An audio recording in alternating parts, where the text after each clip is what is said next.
Hey now, welcome to the Dirty Side of the Track, America's leading Formula One podcast. That's Rob, I'm Brian. A few hours ago was the Abu Dhabi Grand Prix, and we have a champion. So, spoiler alert, if you don't know who that is yet, we're about to talk about it. So pause us and come back later. Okay, that's out of the way. Rob, Lando no wins is now Lando victorious. How amazing is that for Lando? It's brilliant. It's absolutely brilliant. I have purposely stayed off social media since the race. I did Me one too. little I did one little dip in, and I just want to say this will be my one little rant, and then we can get on to just having a nice podcast. But if you are the type of person that needs to go online to abuse Kimi Antonelli last week, or try and take away from Lando Norris's achievement this week because apparently he's the worst F1 champion since Kiki Rosberg, which sure Kiki's a little bit disappointed about that. How- I'd be why like, is KK Rosberg out there catching strays? oh, he's getting like gut punches all over from this thing that is trying to throw shade at Lando is actually smashing Rosberg in the chest. But anyway, we don't gatekeep here. Apart from this, if you're one of those fans, you're not a fan. F1 doesn't need you. Jog on, find someone else to go and Right. abuse because it's just pointless. Right, rant over. It was brilliant, Brian. It Yeah. was. We'll get there. Maybe not the most exciting race in the world, but had No. a lot of anxiety and tension around it, which Yes. we'll cover. Um, Totally. think there was something on the Discord where the guys were basically discussing what we said before, which is Abu Dhabi just makes for a really poor last Grand Prix. If when it's all on the line like this, can you imagine these three going into Brazil like it used to be on the last one? I think Yes. we would have had a completely different finale. Totally agree with you. And it was just a year and a half ago at Miami when Lando no wins got his first win, and now he's world champion. And I recognize, we'll take apart a little bit of, that the argument that maybe, what about Oscar and Max had the charge. We'll get into all that in a second. But he did everything you can ask a world champion to do. Yeah. And he improved and he earned it. It wasn't a fluke. He didn't just have like the best car and beat everybody else because spoiler alert, he has a great teammate in the Yes. same car. So Yes. so if I that's mean, your at the end of argument, I'm sorry, get off my lawn. yeah, exactly. And at the end of the day, in football or soccer, as you'll call it, Brian, there's a whole bunch, as I'm sure there is in NFL as well, of a million stats they like to throw your way of, oh, look at the minutes in possession, look at the territory domination, look at the number of passes completed, look at the number of expected goals. And guess what? There's only one stat that counts at the end of the day, and that's the scoreboard. And there's only one stat that counts in F1 at the end of the day, and that's are you top of the championship after all the races are done? And if you are, you've deserved it. Exactly. That's it. End of. Agreed. Agreed. So Agreed. So anyway, congratulations, Lando. We'll get into that more in a second. But Rob, do you want to kind of frame out how we're going to tackle this week's episode? yeah, in a complete change to what we normally do, we're going to start with a news and social, then we're going to open up the video vault, and then we're going to do an Abu Dhabi slash World Championship review slash Rob versus Brian Oh final boy. standings update. Um, I got a and little. maybe fan. I have some questions on that. We'll see about that when we get to the Rob Okay. versus Brian. I like to start counting weekly fantasy, me and you, because I won like all of those, but that's okay. Oh, so now you want to inject something Yeah, we weren't counting. correct. Well, I you're want going to to go win the back. fantasy one, so you're going to wear the fantasy badge, but the Rob versus Brian, you're not going to. No, I know. Anyway, so news and social. We thought this was going to be the case for a while, but it finally became official that Isaac Hadjar will be the second Red Bull driver next season alongside a Max Verstappen. Lindblad is going to join Liam, which means Yuki, you're out of here. You're going to be doing maybe Yuki Explains for the Red Bull social media channel like Valtteri had to do for Mercedes all year because you're the reserve driver, fella, and that means you're probably not racing a single race next year.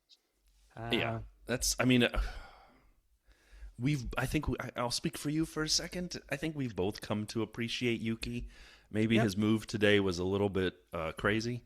A little bit. I'll say a little bit, and it wasn't as terrible as people were making it out to be. But I've come to appreciate him, and it looked like that RB seat was a good seat to be in. It's a good car this year, and I felt like Yuki could have done some real damage in that RB. And then they go, "Hey, fella, you're promoted to Red Bull," and then bye bye.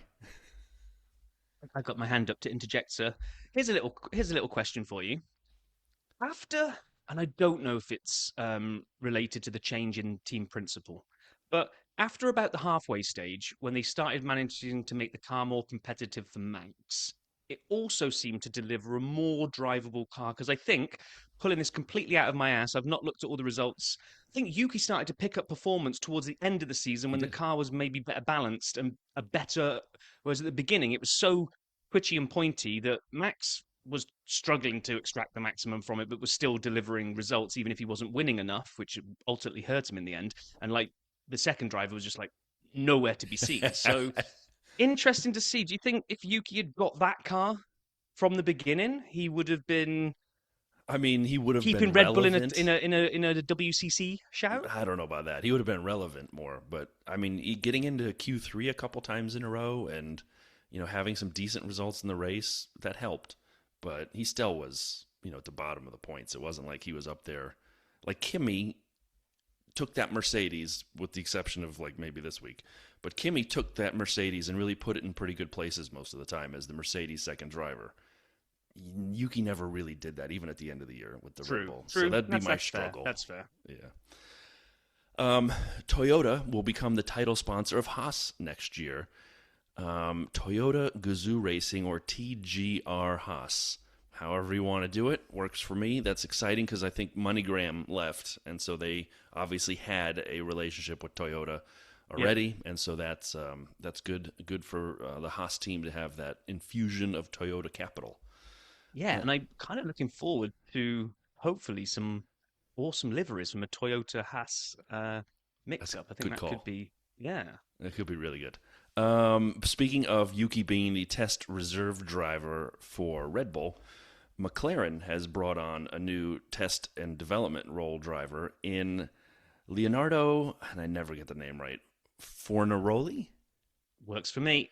But he's F2 champion, right? And so no matter how many times I watch F2 and then watch him, do well, I just am excited that McLaren continues to build a roster of talent. And we forgot to say this last week, and I'm sorry. I had it in my notes on my phone, but Rob is the world's last huge Mick Schumacher F1 fan. And I know every time an F1 seat opens, Rob's got a little bit of his heart that says, "Oh, Mick Schumacher, don't forget about Mick Schumacher." True story. True story. He will be the number 47 Honda in Indy next season for RLL, which is Rahal Letterman Lanigan Racing. So we doing IndyCar reviews next year as well now? We should. We actually, I'd love to go to the Indianapolis 500. I'm just saying. You can fly to Chicago, we drive down. It's not far. Okay, let's do it. I can go and cheer on Mick. Mick, I love you! We'd swing by the Cadillac building because they're just outside Indianapolis. Oh, yeah, and we'll be fully sponsored by them next year anyway. America's leading Formula One podcast with America's leading Formula One constructor. What? It's a match made in heaven. Made in heaven. And one last piece of driver news. We talked about the F2 champion, but we failed to mention the Academy champion, Dorian Paul. And so I am so excited for her. When we were in Canada, I loved having the Academy there. And I had two people I was furiously cheering for, Dorian and Leah Block. And I was cheering for the Williams and I was cheering for the Mercedes. And as they went by, but it's sad because Leah is going back to rally. And Dorian won, so I think she's out now. Yeah, is that how that works? You get pretty kicked out sure once you we win? should know that. That's how We it should used know to that, work. really. That's That's shame how on it us. did work. I don't know if it changed in the last year, but that's how it was working. And so I may have to find all new Academy drivers to cheer for next year, which is fine. But anyhow, one last thing that I have that I would love your thoughts on, Rob, and I don't know if you got a chance to see this. But listener Darren, thank you very much for reaching out. You said, I have a nerd tech question. Do the drivers operate the DRS system from inside the cockpit, or does the car automatically open and close the rear wing based on telemetry data? Darren, thank you for sending in a question. And so, Rob, do you want to try or shall I? I can give it a shot. I know the answer, so I want to hear you try it first. You do know the answer? Yes. Okay. My understanding is that there is telemetry which allows it to open, but you have to hit the button. And once you hit the button, the flap opens, and then the minute you brake or hit the button again, it'll close. And so what'll happen is as you get to a corner and apply the brakes, the flap closes so you get the downforce to go into the corner. The reason I'm fairly confident that's right is a couple years ago, Max's broke. And I thought, was it Austria? You don't even need to go a couple of years ago. This year, you could have reached into one that proved this out. Well, was it George's when like the telemetry went out and he accidentally opened it? Keep going. Sorry, I didn't. Yeah, George won in, was it Bahrain he won in? Yeah. Where did George win this year? It was early on in the season, because I've already done the advent calendar picture of this exact radio message, where something went weird with the telemetry with the Mercedes, at least, and it wasn't showing him when he had DRS or not. And also there's a radio message where he hits his radio button and the DRS flap opens and it wasn't supposed to. And then they come back to him and say something like, you might lose the dashboard in a minute. And he was like, well, as long as the steering wheel doesn't fall off, I'll be fine. And he still went on to win the race. So yeah, you're absolutely right. The only little bit I don't know is that it is based on telemetry. It's activated if you're within a second of the car in front. I think it must have been gremlins in the system that meant when you hit the radio button, the DRS open. Because I think if you press the DRS button, you're not within a second, nothing happens. I don't think you can cheat and use DRS when you shouldn't. Because I don't think that button responds if you're not within a second. But... And in the DRS zone. I believe once you're in the DRS zone, then you can hit the button. And if you're within you get an audible cue, apparently, or you might get a light on the dash that says that you've got it. And then you can press the button and then... Right. Correct. So. And I remember Max's from a year ago when he also had gremlins and was complaining. He said, mate, I hit the button 50 times. And apparently it was opening and closing as he was doing it. And GP gets on, stop doing that. So, Darren, we believe, and any of the listeners who want to correct us, we think we got this right. It'll only operate if you're within a second and in the DRS zone. But yes, the button has to be pushed. Yeah, if you don't press it, you don't get it. All right. And then... I would love to. I was kind of thinking back. I had a couple days off this week, and I was thinking back that, and I looked back. We haven't done a 100 seconds of DRS in too long. You and I have had bad schedules, but one of us has been on the road basically every week, and normally we do the 100 seconds of DRS in the evenings here in the U.S., or we'll find times depending where the listener is. What that is for anyone who's new is an opportunity to kind of get to know the Dirty Side listeners. There's no wrong answers. It's a bit of a quiz, but it's more like, hey, what was your first poster on your bedroom wall? So if you are a relatively new Dirty Sider or you haven't done the 100 seconds of DRS, please reach out. We'd love to meet you. And it's just a lot of fun. And it's one of the things that I've always loved doing as part of the podcast, kind of meeting folks, renewing my love for F1 by hearing about other people's joy of watching F1. So if you're up for it, please let us know. I was going to say, you're in luck, Brian, because there is going to be an absolute chasm of content that we need to fill between now and March. So come on, people. Come on. Let's come and have a chat, and we'll talk about your fandom. And, yeah, like Brian said, there's no gatekeeping. There's no wrong answers to our silly little 100 seconds. Just come on and be part of the pod. And what else is part of the pod is the video vault. Do you want to open it up, Brian? Way ahead of you, buddy. I had the door going already. Actually, as an aside, I just bought a safe for my house off Amazon on Black Friday or Cyber Monday. And every time I open and close the door, it's a tiny little home safe. It does not make that sound. So I wish it had that sound effect every time I open and close the vault. So do you do it in your head every time you open and close it, though? Can you hear it? And actually, audibly, I do it. Bang. All right, so the video vault is open. We had a handful of items that we wanted to highlight. Alex Albon drives Karun Chandhok to the Qatar GP. So this was filmed last week, but aired on Sky Sports F1 after the race, after the Qatar GP. 4 minutes long. This was very vanilla for me. It was fine until the end. Would you leave Williams for a top team? Yes. Whoa. I mean, I love the clarity, but you got Carlos and James Vowles and a car that seems to be in a team that seems to be on the rise. I would have assumed someone was in his ear that said, yeah, make it sound like you're going to stay no matter what, but that you're open to it. Where was I love being at Williams, and of course I'd like to finish my career here as we grow together and achieve championships. But if a car, top team came knocking, I'd listen. That's the right answer, not the, yes, I'd like to leave now. My bags are packed. Anyway, no big deal, but I just thought it was very clear. Double stacks, difficult starts, and more. The 2025 Qatar GP F1, a CODIS race debrief on the Mercedes channel. They do these all the time, and these are usually pretty good. This one was better than most, though. It's 11 minutes. It was action-packed. Simone Resta, their deputy technical director, Dorian Pon, who I mentioned already, the Academy champ, and Fred Vesti, their simulator guru. They allowed him out into the daylight for an interview and enjoyed it very much. This one from Michael F. was phenomenal. We actually have a couple of great pieces of cinematography. I don't know how to turn cinematography into cinematographic. I don't know. Following Max Verstappen's race day like never before behind the charge, Oracle Red Bull Racing, 10 minutes. So good. The cinematography on this is great. Michael, thanks for submitting this. And then Hannah Schmidt in the strategy session, especially coming after the McLaren disaster. This was awesome to see. And at no point did Hannah talk about building flexibility by screwing themselves out of the pit stop windows. But we have flexibility. And then the final one for me, Isaac Hadjar and Liam Lawson played GeoGuessr blindfolded on the Visa Cash App RB channel, 7 minutes. I don't know how to say this, but I'm a GeoGuessr nerd. I have to wear it proudly. I never heard of this game until I found an F1 GeoGuessr game. And they would drop you on a track and you had to figure out where you are. And I'm like, oh, this is kind of a neat idea. And then it like stuck like anything that's not supposed to stick. And I became a fan. So I tuned into this hoping it was going to be amazing. All it basically was one of them blindfolded and the other one telling him how to move on a map and just try to guess where the map was on the screen. Not that great. So if you're going to skip one, skip that one. And then Rob, you want to take us home? Oh, yeah. Canal Plus or Canal Plus or however you say it in French.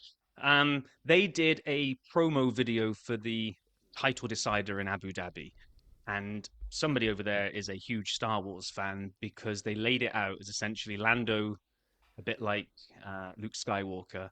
They had the two suns coming up over the horizon in the desert, making Abu Dhabi look like Tatooine.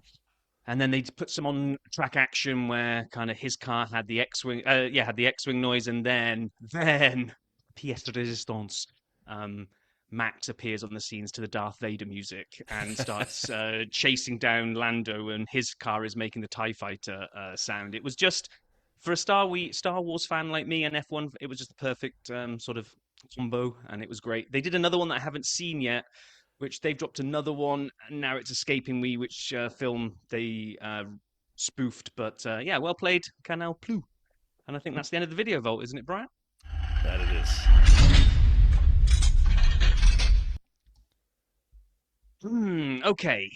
I'm gonna again be honest. Practice was a bit hard for me because of it, like starting at 4 a.m. and me having to like work and stuff like that. I didn't say much. I'm gonna say any of FP1 and FP2.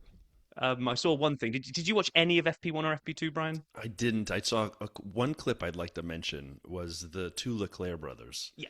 Yeah. Is this where you were going? Oh, That's where I was going. Yeah. FP1. No, I was just say. So I read that they were going to be in there. Now, the way that ESPN wrote it, there was a particular word that was maybe doing a little bit heavy lifting in this sentence, where it said, for the first time since it happened last time, didn't it? That Arthur and Charles were in the same session. I think it's happened one time last year. And they said, for the first time in a year, two brothers will compete for the same team in F1. I'm like, compete's doing a heavy lifting when it's a practice session, but I'll give it to you. But yeah, I just like the way they were referenced.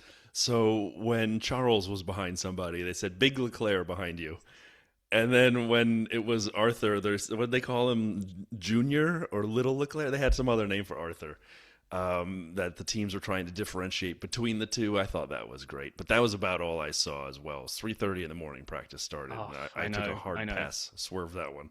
So I didn't see FP3 live. I watched it on F1 TV afterwards before Qualy, and it was fascinating because McLaren, my eyes would be telling me that McLaren were going to really struggle here because the back end was twitchy, it was jumping over curbs, it looked as scruffy as hell, and then it would go over the line and be top of the timing sheet. So I was like, okay, how does that work? Then in the biggest foreshadowing ever, Norris comes around the corner on a hot lap and finds a wandering Yuki in the middle of the track ahead of him and has to avoid and go off track to avoid collecting him at speed. Seems like that might have been a little dress rehearsal for something we'll cover Except later. in that one, Yuki was just kind of planted in the middle of the track as opposed to the Stevie Wonder left and right and then left and then right. Oh, man. And then Lewis saw him crash out and thought, oh, God, Lewis, not again. But then, in fairness, when I saw the replay, the back end just suddenly aborts Right. and goes, yeah, I've had enough of this life. I'm done. Something did break on the car, and then the rear end came around. I've experienced that recently on Yes, you have. Yeah. I-94, so I understand. But yes, there was a lot of foreshadowing, both of the Lando and Yuki, and then also the Lewis. And so in Q1, we lost Lewis again. Is that 3 in a row? I want to say. Yeah, it's not even like shocking anymore, is it? I know. That's And bad. then did the interview. The interview was so hard. I forgot the woman's name who does the interview. She deserves a lot of credit. Because how do you ask questions of someone so despondent who just doesn't want to answer because they're just so down? And I feel so bad for Lewis. I'm really I think he may have had a little fun in the race because his race strategy was just like all about fresh tires. Give me some fresh softs. Let me go hunt people down.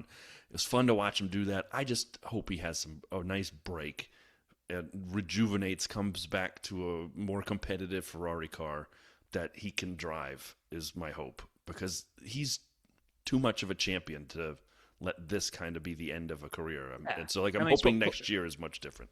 It's what Paul said last week. He's just, he's phenomenally talented. Yes, Father Time's going to be catching up with him, but that doesn't make him need to retire yet. Come on, Ferrari, give Leclerc and Lewis a car next year where, let's whisper it, they could go after the constructors. Yes, agreed. Come on, Ferrari, you can do it. And also going out in Q1 were both Alpines at the slowest. So like I said, I think Pierre Gasly and Lewis Hamilton, I didn't see it live. I'll have to go back and watch. Did they purposely crash their cars after the race? I really think they tightened up their buckles and just went, at like 80, not fast enough to get hurt, maybe 50, straight into the wall and like, leave this thing here. And we lost Albon and Hulk as well in Q1.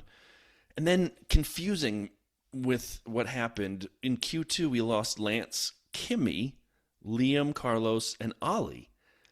I say Ollie like a Haas going out in Q2 is strange, but he's really been on it the last 7 races, and he had Q1 pace. he was as well. Right, in he was Q1 he had pace, right so up that's there. my And it was point. like, wow, where has this come from? Yeah. And then for him to go out, I mean, either the track evolution helped everyone else outperform where he'd been. Maybe Q1 was kind of the fastest that car was going to go, and then as the track evolved, it allowed others to come up and beyond him, because I don't think he made a massive mistake. I don't think so. He said in Q1, the car is great. I love this car. And Martin made a comment, no driver's ever actually said that before about their car. So then for him to go out in Q2, you're like, well, what happened? What happened? And Q2 also saw for Q1 and Q2, Yuki made it through by whatever the smallest time is you can measure, basically. He was so close to being dropped in Q1 and Q2 and somehow ends up in Q3. And this is all going to pan out massively again, because the fact that he gets to Q3 then allows... Not that he needed it. Let's just reinforce that. Then allowed him to play the team game, and they totally sacrificed Yuki's runs. Yuki didn't put a time on the board in Q3. He went out, he towed Max, he came back in again. He never put a hot lap in. I mean, if you want to know where your position is in a team, not even being allowed to go out and set a lap in Q3 because you've got to help your teammate, that kind of probably shows that you're not really thought of more than a tow. Yeah, correct. But he did a good job giving him a tow. He didn't need to. What I was going to say is that Max set 2 pole position laps, and his second one was quicker than his first, and his second one he didn't get the tow from Yuki. So Max was just on a different planet in Qualy. Can I say I loved when George said, get me out so I can catch Max's in-lap. He'll probably give me a tow. And I hadn't thought of that. Like the idea that Max would want someone close to him who's not a McLaren and not a Lando is a brilliant idea. And I'm like, George, well done, my friend. It didn't work, but it was a great idea. So that kind of brought us to setup, which you couldn't have written the script better, really. Maybe you would have had Lando third if you were really trying to kind of stack it. I mean, maybe if you were trying to stack the pack, you would have had Oscar, Max, Lando if you wanted the title contenders all in a row. But we had Max, Lando, Oscar, George and Charles tucked up behind them, Fernando coming along, Gabby Bortoletto in seventh, Esty Bestie, Hajar and Yuki rounded out the top 10. So that was kind of where we were ready to go. Forgot to mention pre-practice. Did you see the media stuff where basically McLaren just shut down any access to, other than the contractual stuff they have to do? I think they got so cheesed off with every question being to Oscar. So, will you let Lando past if the World Championship depends on it? Like, they got fed up of answering it. So, from what I read, McLaren withdrew those two from everything else and went, "This is great. Stop asking stupid questions." And can we, now that we're to the race, I'm so happy they didn't have to ask Oscar to get out of the way. Like that would have been just a cacophony of people just angry and more papaya rules. And I'm so happy that didn't come to pass, where they said, "Hey, Oscar, can you get out of the way and slow down and let Lando by so he can win the championship?" Thank God that did not happen. Fully agree. So then, grid walk. I know you only made it to your TV for the I formation haven't seen lap, so the you probably grid. I rarely see see any of grid this. walks. It was full of footballers. You know, the ones that kick the soccer ball. You wouldn't have had a clue what was going on. No. And pundits as well from the world of football. But do I actually say soccer fun. like that? Is that how it comes No, out? Not at all. Just checking. It's just me and Paul, just as you say over here, busting your chops. All right. Well, pulling your leg, as we would say. Anyway, who cares about that? Because we needed the start of the race to come around. And just like you expect from the two that are going head to head, they're both pointing inwards to each other. It's like, oh yes, this is going to be great. Now at this point, I was getting worried of like all these things were flashing through my head. If there is turn one carnage, how would I like turn one carnage to turn out? Because I'm kind of a neutral. I like McLaren, I like Max, but I'm a Ferrari guy, and so my sort of like what my little kind of my brain was going on. What if Max and Lando take each other out at turn one, and Oscar's eyes suddenly light up? But then Oscar suffers some kind of like getting caught in a puncture or something. We have to watch Oscar see if he can fight his way back through traffic to get up to the point that he needed to win the title. I had all those types of things flashing through my head. What if Max crashes out and we basically know that Lando's basically going to be the champion? Really, I mean, what I didn't want was all three to be taken out in the first corner and it'd be a nothing burger of a race because we know Lando's the champion with three cars in bits at the side of the road. I was bending someone's ear this week on Prost and Senna, and first corner championship deciding type carnage, and I'm like, if Lando wanted to just crash into Max, he can't because Oscar would win it. Yeah. So yeah. There was no opportunity to do that. But no one crashed into anybody. We actually didn't even get a freaking yellow flag the whole race. No, nothing. I would have liked a little drama. I would. Yeah, like something like that. No yellows, no safety cars. No one retired. Everybody finished, even though the Alpines were about 5 or 7 laps behind. They were actually in the car park at the end. They were starting to drive back to France. And Max, that move at the beginning, he didn't get the greatest start he's ever had, but he made sure to move over as fast as humanly possible and get in front of Lando. I mean, he went straight to the left. He went further left than he did forward for the first beginning of the race. It was like, I double dare you to try something, Lando. Yeah. How much do you want this title? You had to, right? Yeah, of course. I have no problem with it. I'm just saying it was aggressive. Oh, it was. And then George just forgot to start. What happened? He didn't. He got lots of wheel spin, I think. So much wheel spin. So then Alonso and Charles both got past George, I think. And then it kind of looked like it was going to settle down. And the race is barely a lap old. I think it was lap 2, was it? Or was it even lap 1? When Oscar goes around the outside of Lando. Now, everyone's debating whether this was a planned move to let Oscar go after Max. I don't think it was. I don't get the thought process behind that because maybe you're saying if McLaren are being fair to both drivers, but this you wouldn't ask them to do this, is, well, Oscar needs more to go his way to be in with a shot. and Lando doesn't really need as much. So let's let Oscar go off and see if he can chase Max and see if he can make anything happen. I don't buy into that because why is Lando going to agree to that? Right. Oh yeah, let's help Oscar. It's like Yeah, I definitely just not. think it was a great move where Oscar was. It's do or die. I have to make something happen. Lando's probably not going to fight this too hard because he can't risk spinning out on the first lap. So I think just a good, clean move on Oscar around I the think it's outside. a great move. I think it's a Yeah. great reminder that, with the exception of like Baku to Vegas, Oscar was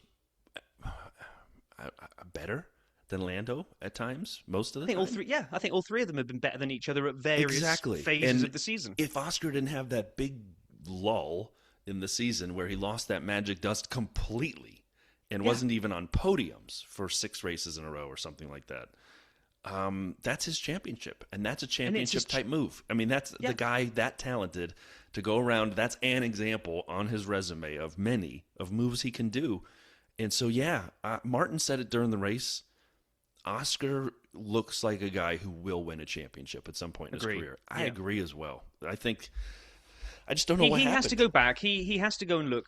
Obviously, given all my years in Formula One, he has to go back at the end of the season and look at that lull and try to understand what happened in those races. Because everyone get your tinfoil hats off. There was no prioritizing of Lando in that little stint. Like, even if some calls you might say went Lando's way, the very fact is Oscar on track wasn't good enough. In a period of about 5 races, he just, like you said, lost his magic dust. And if he doesn't, this title was wrapped up about 3 races ago. Yes.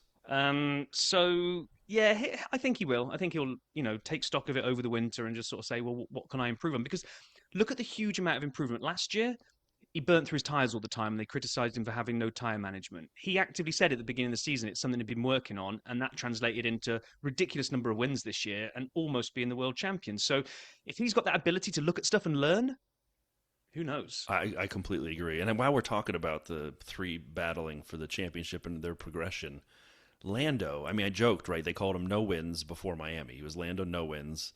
I always thought a better nickname would be No Riz, because it's like Norris. And do you know what Riz is? Oh, geez, come on, man. You got to keep up. It's like, being, having style, being personal, being sexy, being in demand. You're the Rizzler. Do you know who the Rizzler is? Oh, my God. I'm working with an old fart over here in the retirement home. I just think No Wins makes more sense because that's what everybody was mocking him for. Yeah, but if he didn't have any wins, he ain't got any Riz either. He was no Riz. Whatever. The point is, look at his progression. And the number of times he biffed up the first lap, the start, the first corner last year, even into this year, he doesn't do that anymore. At least not as much.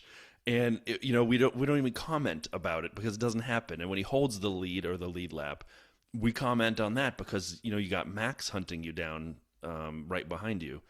I think Lando has really progressed, and somehow, this is going to sound dumb, I think we're going to see an even better Lando next year because the title pressure this year is gone. And I know that sounds a little dumb because you say, well, isn't there always pressure to win? Yes, but Valtteri on this here pod said when he won his first race, it changed his perspective on winning from there on. Yep. I think this is the same idea, maybe not as big a pressure point, but one that says, I can do it, I can be the world champion, and he earned it. So to me, I think you see an even better Lando next season. And one thing on Max real quick for me, if people don't think Max is an all-time great driver, they're doing it wrong. And I don't just mean, he's Mount Rushmore. And what he did in that car, even when it was bad, to keep them around the points, there's no one you want to see in your rearview mirrors less than Max Verstappen because he is that good. And he takes whatever it is and turns it into a race car. And I'm at awe watching Max. And I thought he made this season fascinating. If he hadn't had that charge at the end, I think you may have even seen Lando pull away from Oscar faster over that 5 or 6 period gap. Yep. So I really kudos to Max on an amazing season. I know he's not going to be number 1 on the car next year, back to 33, but man, he was great. You do know that I thought we were going to do this type of retrospective at the end, and we're currently on lap 4. You started with the Oscar progression. No, I didn't. You started all this. You talked about Oscar getting better year over year. No, after you started talking about. Anyway, come on, we've got a race to review. I think we did. All right, no. Anyway, the we one had, thing that was surprising by oh, this point of lap 3, because we've made it that far, is Charles and the pace that he has in the Ferrari. And that was, for me, the monkey wrench that we were hoping for. yes. I thought it was going to be George. I'll be honest. I thought George was going to be the person pushing Lando, and Lando would have to fight to stay within the top 3 by making sure he stayed ahead of George, because I figured Oscar and Max could be ahead of him. And so that would be the battle, is can Lando stay ahead of George? Well, I was wrong. It wasn't George. It was Charles. Charles turned that thing into a rocket ship. I don't know if they turned the engine up to 11 and said just nuke it and go for it. What They both did. They both had much better race pace than Yes. they'd had quali pace.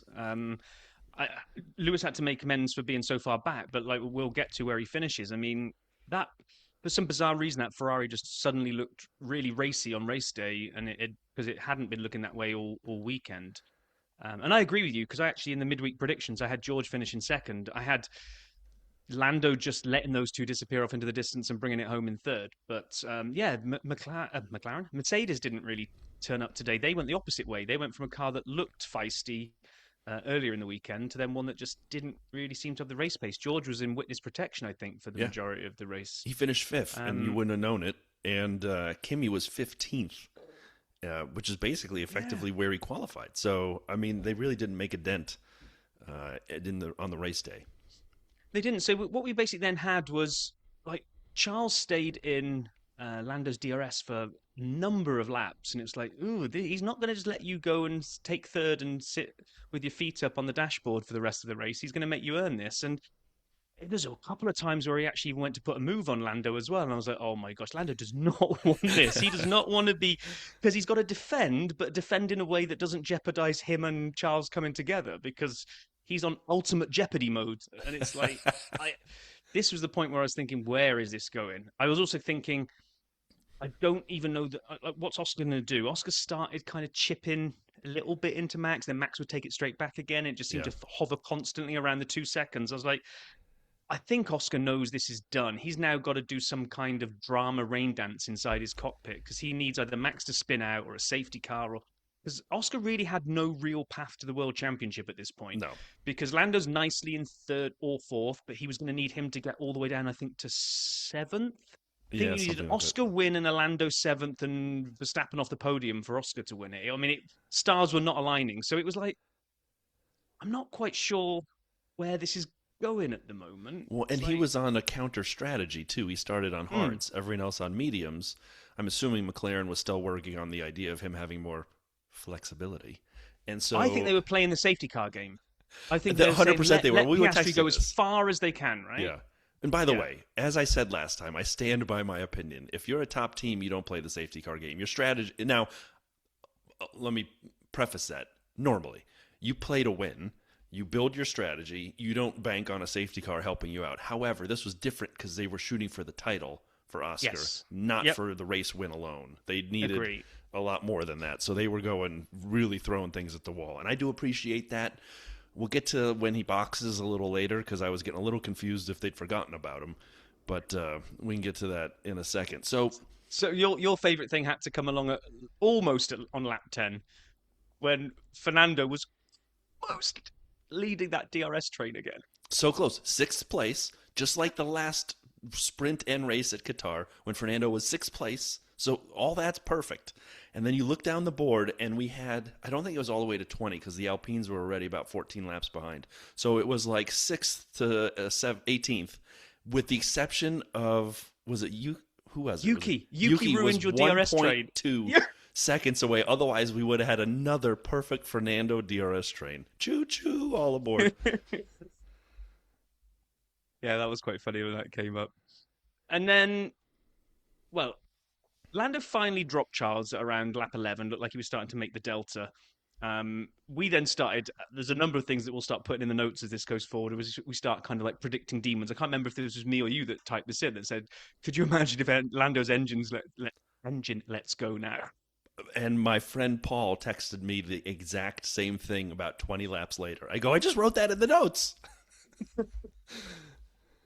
Yeah, we were both kind of, it was I think you said it first to me, and then Martin said it on the coverage, and then a couple other people. The racing wasn't great. It wasn't electric in that regard, but the jeopardy, the intrigue, the sort of watching it all play out and seeing if it worked the way we thought, that was very high and very good and very worth watching. But the racing itself, not phenomenal. It would have been Abu Dhabi again if it wasn't for the fact that there was Yes. a title on the line. It was like you say, you nailed it. It was the intrigue that kept this interesting. It wasn't exciting racing. It was the whole, okay, well, right now we're watching Lando win the title, but there's so far still to go. There could be punches, safety cars, crashes.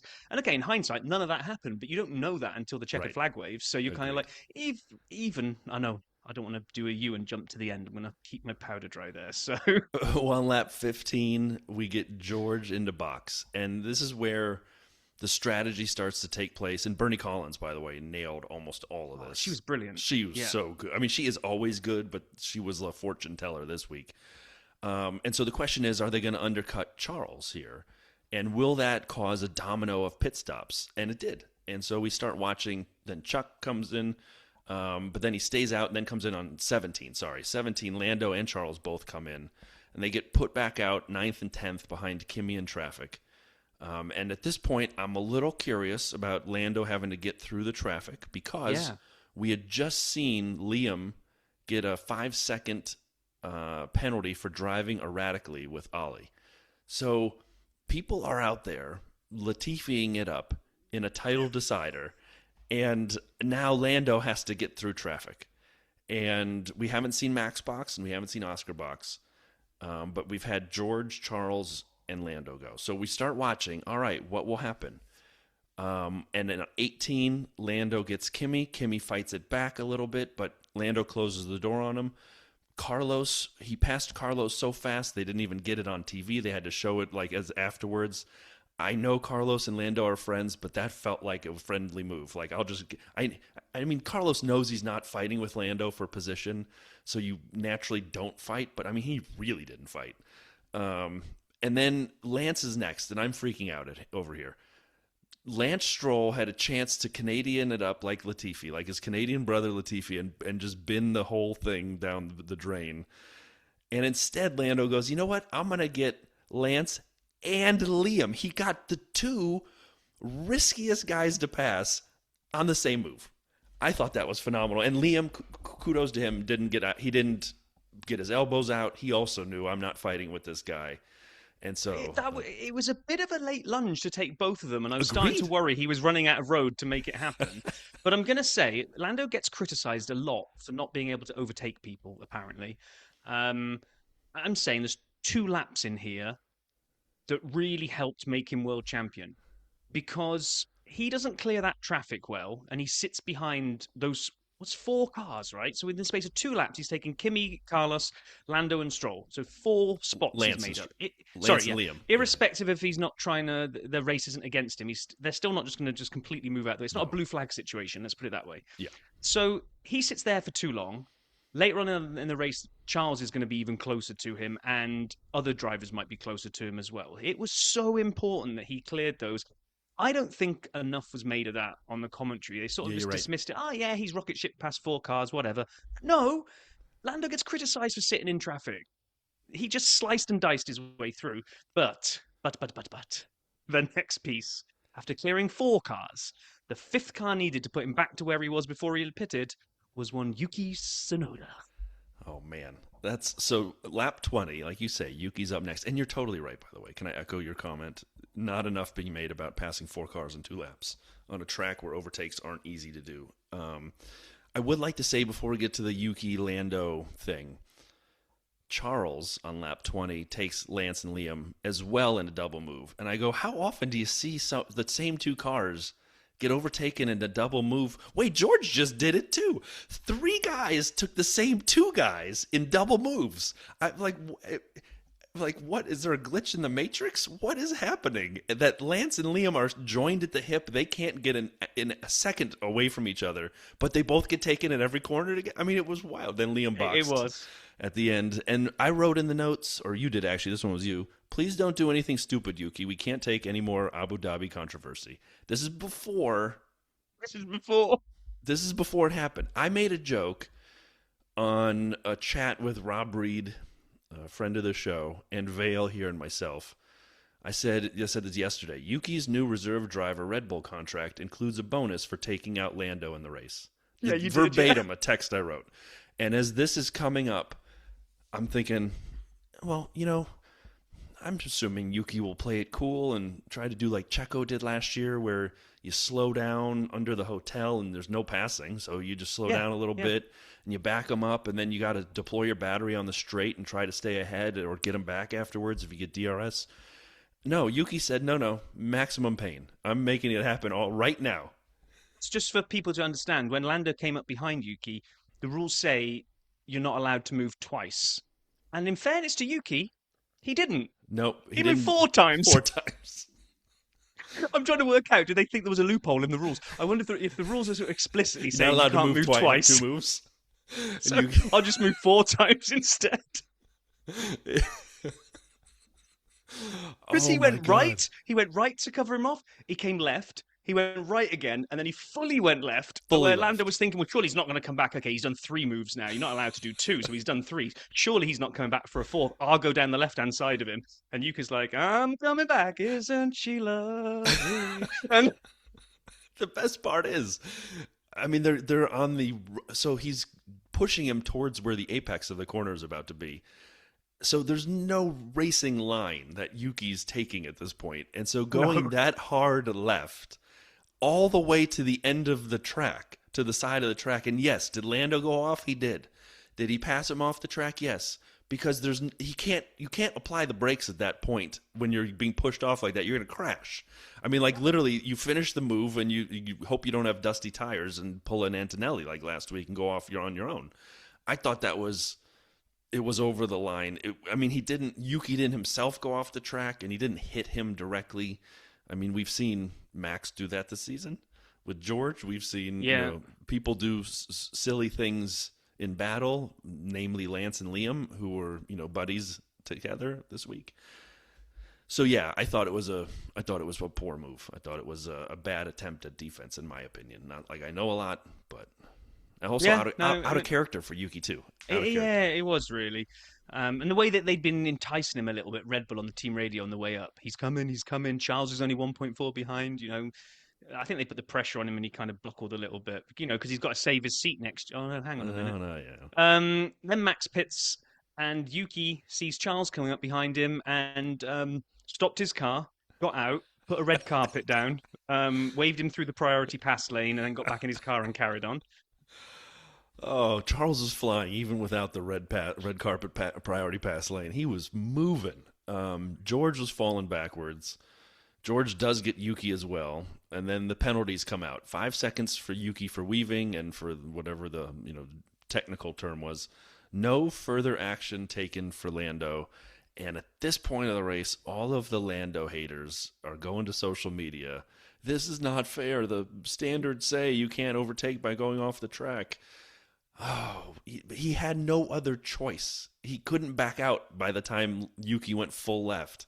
And on the 4th move, what's Lando supposed to expect? So I'm happy that's the way this was done from the stewards. Same here. This felt correct. This was not a Michael Massey, some cars may unlap situation. This was this was caused by Yuki. And had he not done that, Lando never would have gone to take him off the side of the track. And yes, you can talk about Coda last year with Max. This was different. Max did nothing wrong at Coda last year to cause Lando to overtake off the track. And I would also say that Lando then chose to keep his foot in and go around Max and pull off an overtake, where I think he was almost alongside Yuki by the time he had to steer left. Otherwise, it's a collision. He's not got a chance. So I think the stewards did a good job there. Stewards were busy at this point because they can't wave their black and white flag fast enough because Hamilton, Kimi, Hulkenberg, and the gas man, aka Pete. When did the Pete one come out? Pete Gasly. I can't remember what race Pete Gasly was. It was Martin did this last year somewhere in like a practice session. Was it last year or was it early this year? I don't know how long we've been keeping the Pete thing going. Anyway, they all got black and white flags, so one more and there'd be 5-second penalties. Brian at this point was still wondering if they'd forgotten about Oscar because it's nearly kind of those hards are almost down to the actual skin now. There's like nothing left of his tyres. Well, I mean, Max had boxed 8 laps ago, and Max had gone long on the mediums. So at some point, you got to retire the hards, especially when you start on full fuel. They got beaten up for 31 laps or whatever it is. And you're losing time to Max and to Lando on these tires. So you're not like you're jeopardizing falling down further the longer out you are. You're definitely going to be behind Max. So winning the race is not an option anymore.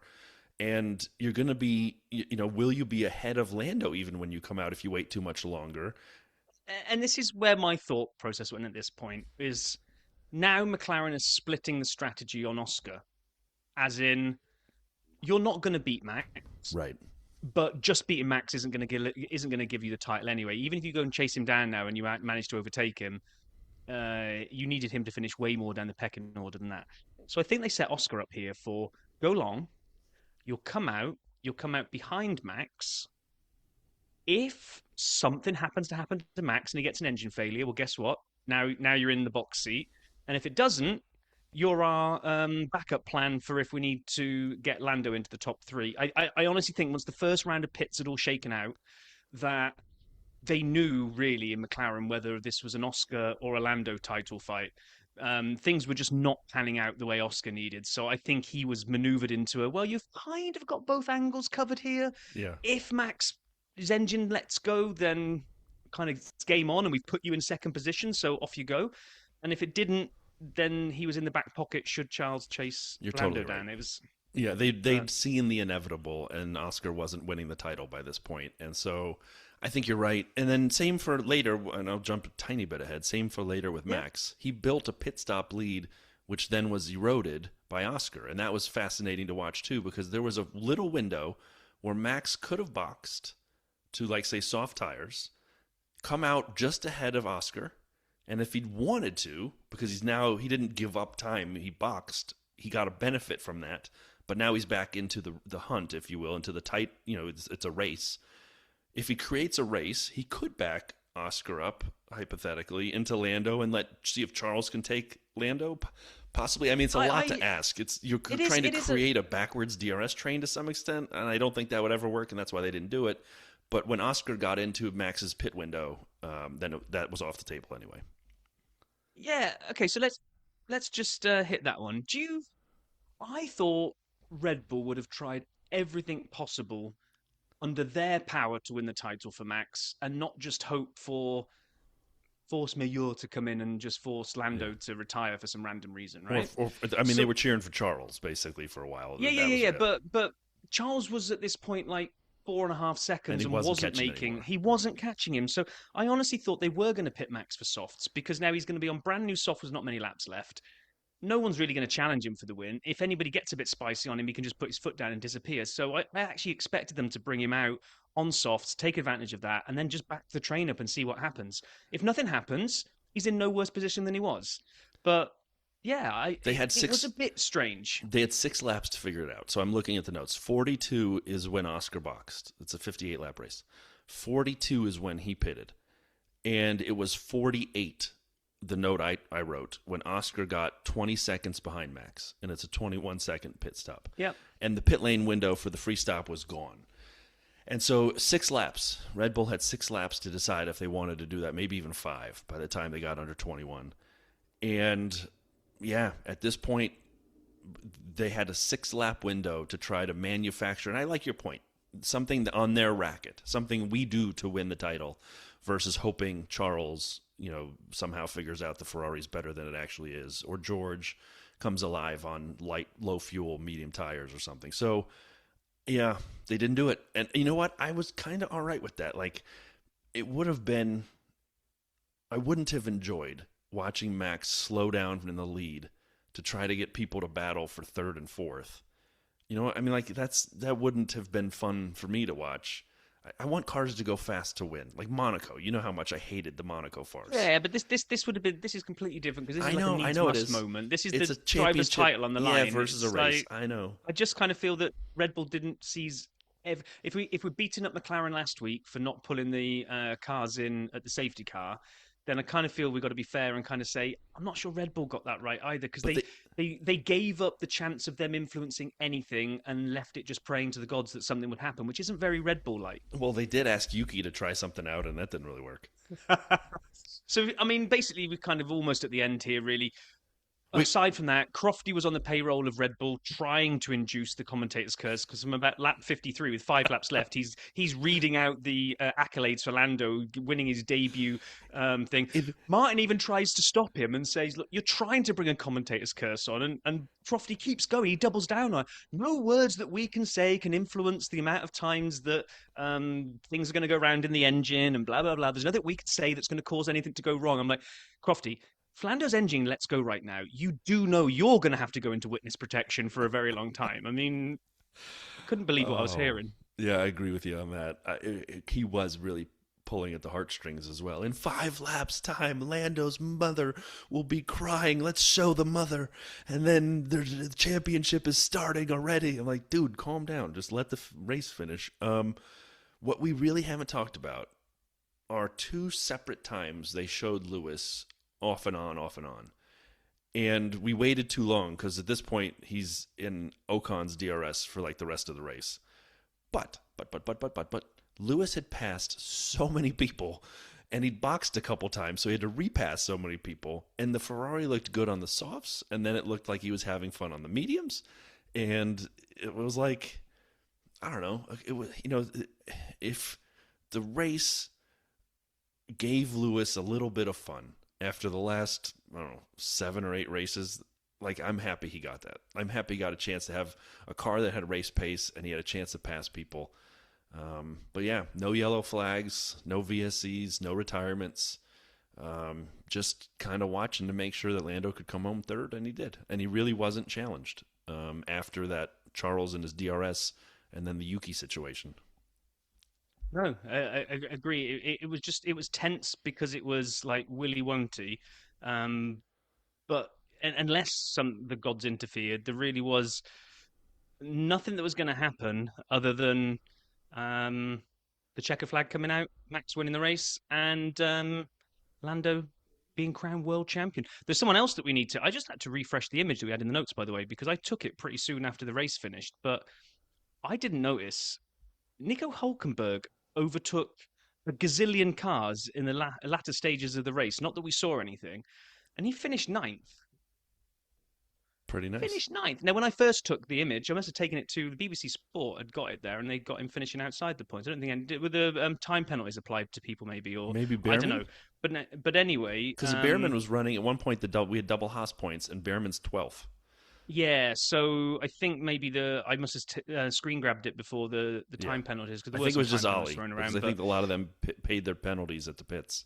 yeah, so Lewis and Holt together, they went on kind of a little bit of an overtaking storm, but yeah, that was all drowned out in the noise of, Lando winning the title.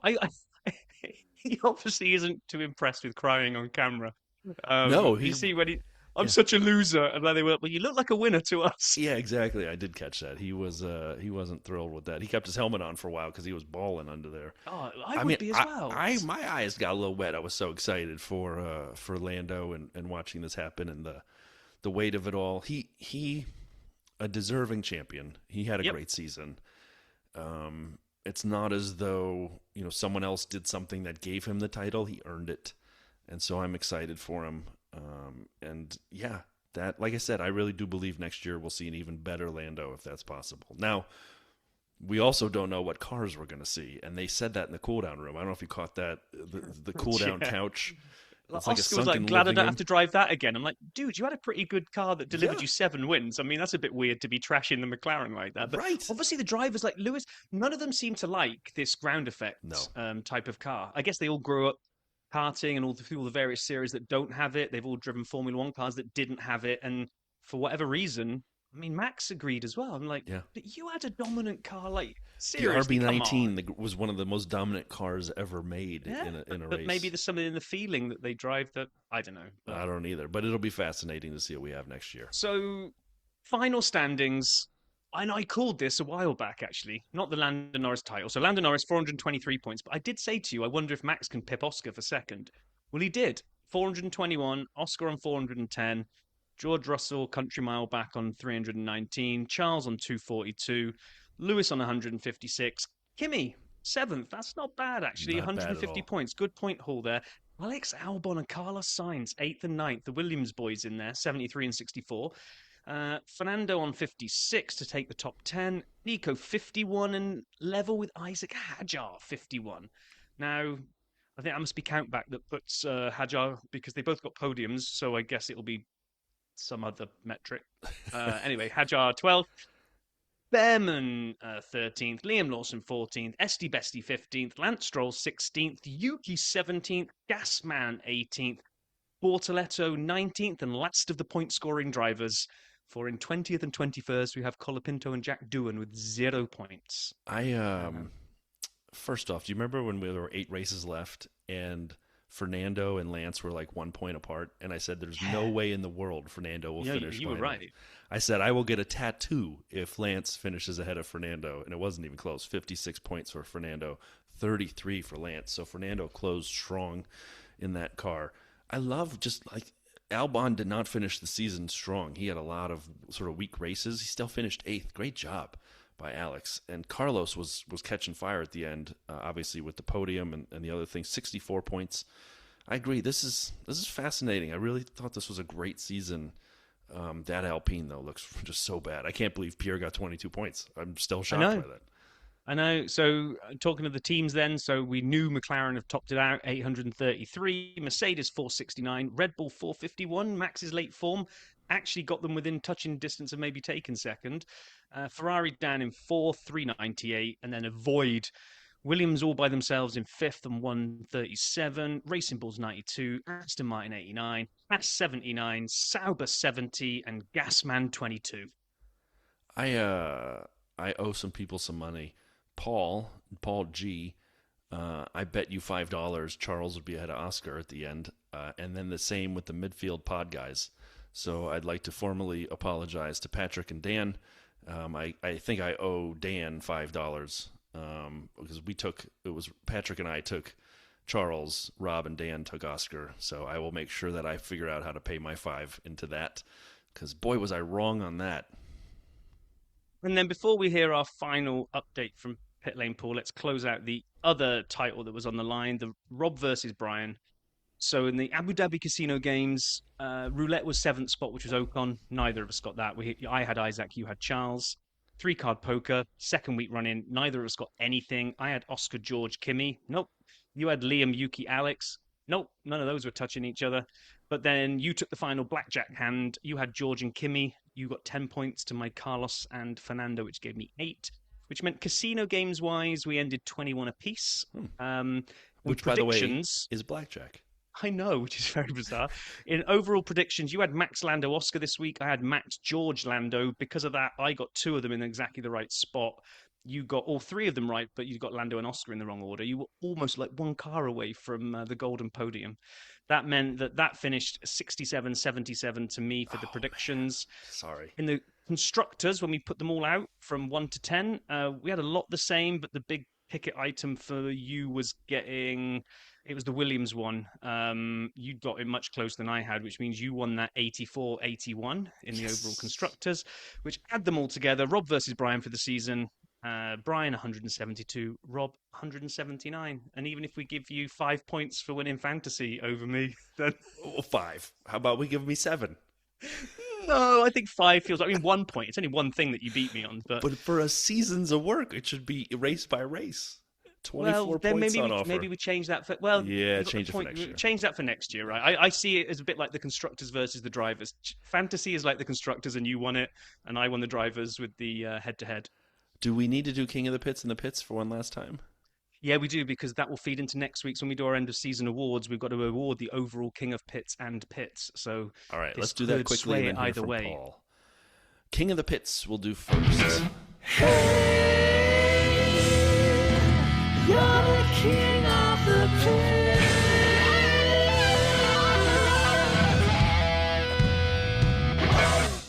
I know this is for the race. I know that. It's for the race, not for the season. I know that. I'm still giving it to Lando. I mean, to not acknowledge a bias is not being self-aware. And I know he finished third and he started second. And you can say, well, he went back a position. He overtook 4 cars in 2 laps when he needed to. He ran a strategy to win the title, not win the race. And he executed that strategy perfectly. He held off Charles when Charles was up his trumpet. He didn't allow Yuki to get in his head or force him into the wall. And then he backed off when he was starting to catch Oscar. He didn't want to get too close, and he just wanted to bring it home in third. I give it to Lando. Yeah, I'll give it to him for all the reasons you just said as well. Sounds good. Let's talk about the pits. You're the pits. Would you like to go first, or shall I? Yeah, well, you went first on King, so I'll go first on this. Now, this one was harder because nobody really sucked other than both Alpines, and maybe Liam, and I know Isaac disappointed me. The Racing Bulls weren't at it today. Nobody really did anything that caught my eye other than one person, so I'm going to have to, that one thing is going to cloud my judgment, and that is, I thought better of you, Yuki. I don't think you needed to try and do that. It's so out of character for you that if you had made contact and taken him out, and Max wins it, because they can't do anything to punish Max if Yuki goes. I mean, Yuki could end up with penalty points on his license and be banned for X number of races, but they wouldn't have been able to do anything to Max, and had that. It didn't sit well with me. It was out of character for him. So for that, he gets my Hits award. He would have been in the Jensen Button, Valtteri Bottas, Robert Schwartzman Hall of Fame of the carrying the 5-place grid penalty when you're not on a team. Yep. I will say I'm going to disagree, and once again acknowledge I'm biased. And this is probably more than just this race, but this weekend they were bad. The whole weekend, Alpine. I'm giving it to the Alpine team. Okay. That when we started this season and we said they're reusing the same chassis as last year, and I said that sounds bad, and you said, well, maybe they're just going to keep developing it. Maybe there's a bright side we don't know about. You know what? It was bad. And so it was bad the whole year. That power unit, goodbye. The last time Renault makes an engine in F1, probably. It definitely will be for next year. So yeah, I give it to Alpine. Okay, so for one final time, should we hear what Mr. Pitlane Paul has to say about it all?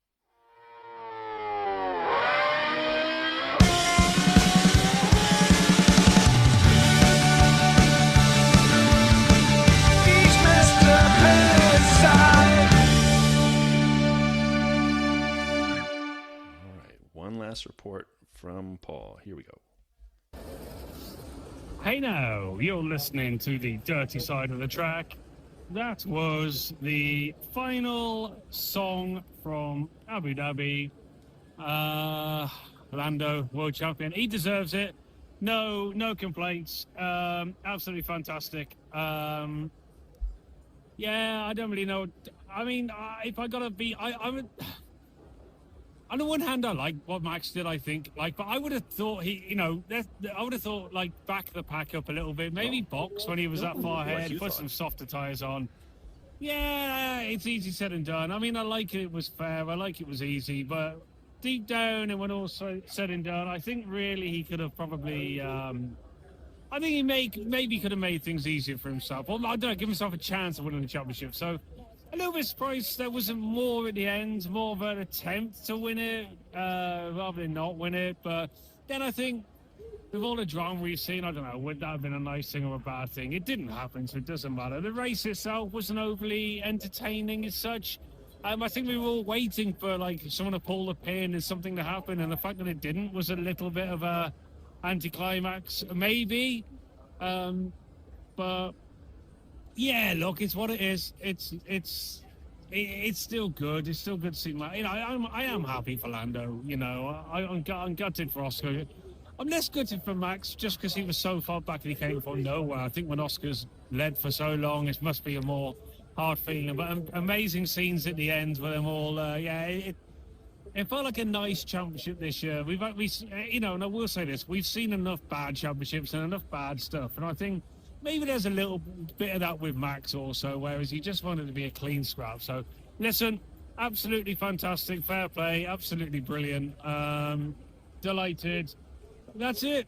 As of tomorrow, we are no longer Mercedes drivers. And in a few weeks' time, we start our adventure with the Americans. So, listen, I'm happy. It was a good season. At least it was exciting. You want to see it go down to the end. just on you guys, I'm not going to ramble on too much. I think I've done that enough in the last few weeks. But and again, I know I say this at the end of every year, but I'm going to say it again. What the effort that goes into entertaining people on these podcasts is high, because you got to keep people engaged, and I think you do. You two do an amazing job with this, and long may it continue. Because to you it's a small thing, but to someone else in the world it's probably pretty major. And I enjoy doing it. I have a laugh doing it. I mean, I don't know what goes through my brain from time to time. I'm looking forward to coming on at some point and having conversations with you boys about the year and about things going on to next year. So, yep, look, fantastic. What a season. Buzzing for next year. It's going to be amazing. It's going to be emotional. I can't wait to come on with you guys. Maybe the start of January and we'll do something. But for now, quite honestly, thank you guys for just giving everyone this entertainment and this podcast, because it's a lot of fun, and I know you both love it. Keep up the good work. Keep up the good hey-nos. And just improve your drinking, boys. Canada ain't that far away. Oh, Paul. That's Paul brilliant. Thank you. Thank you, Paul. Paul, thank you so much for always making time, no matter where you are in the world, to give us your thoughts from the insider's perspective and your seasoned F1 veteran perspective. So thank you. I'm not sure he loves that word. Veteran? But yeah. He's react old, to that like well, us. does he? Well, okay. You might just be removing Pitlane Paul from the dirty side if you keep going like this. Oh, never. So I think sort of fantasy was still provisional, and Yes. we're running close to time. I think we'll probably kick the fantasy round up to next week with some season stats, maybe. Let's do season SAP stats. Let's do fantasy roundup. I'm pretty confident we know the winner, but we won't announce it just yet. But it really did seem like Gavin was running away with it. We talked about that on the Discord, actually. Gavin's in the top handful in the world. I know. I didn't realize that. The Dirty Side League, I'm just pound for pound. We have some of the best fantasy F1 players in the world, and I'm not kidding. I don't. Yeah, not including me. Not including you. I don't just mean Gavin or you. Or me this year, although 333 a couple years ago. But Michael F, Michael Cronje, FantasyTools.com, Fantasy Hub, Rob, and then you can't even forget about Adam, Fantasy HQ. I mean, we've so many players who are so good at this game, and then us. Yeah. But, and also, we just need to give a shout out to Gabe. Gabe won our it. Vegas t-shirt and got in touch with us this week to claim it, and had some nice things to say about the podcast. So really appreciate that, Gabe. Thanks for listening. Yeah, and if you do enjoy us, then go and tell all your friends as well, so that they can all enjoy it. Or wear your t-shirt around and explain to people, like Rob and I do when we wear our t-shirts. Hey, you're looking at this t-shirt? Let me tell you what the dirty side of the track's about. It's a great way to meet people. More selfies of people wearing their t-shirts out and about. That's what we need. Come on, people. We can make it happen. Anyway, we will do our end of season awards as well next week. Not that Brian's prepared for that yet, and we haven't even written up our categories. We'll probably put a couple of categories on social medias for some fan votes as well, and we'll be wearing our tuxes and bow ties next week. Always. As we do our end of season review. So actually, I'm changing it up this year. You're gonna see it'll be a little different. Oh, nice. Well. Yeah. It's been a pleasure doing this season with you, Mr. Sapp. So do you want to close us out for one last race weekend of 2025? It'd be my pleasure. Rob, thank you. Paul, thank you. And everybody listening, all the Dirty Siders out there, thank you. It was a great 2025. I'm sad the races are over. I can't wait, though, to find a great off-season filled with tons of fun content. Join us on the Dirty Side. Be well, everybody. Talk to you soon.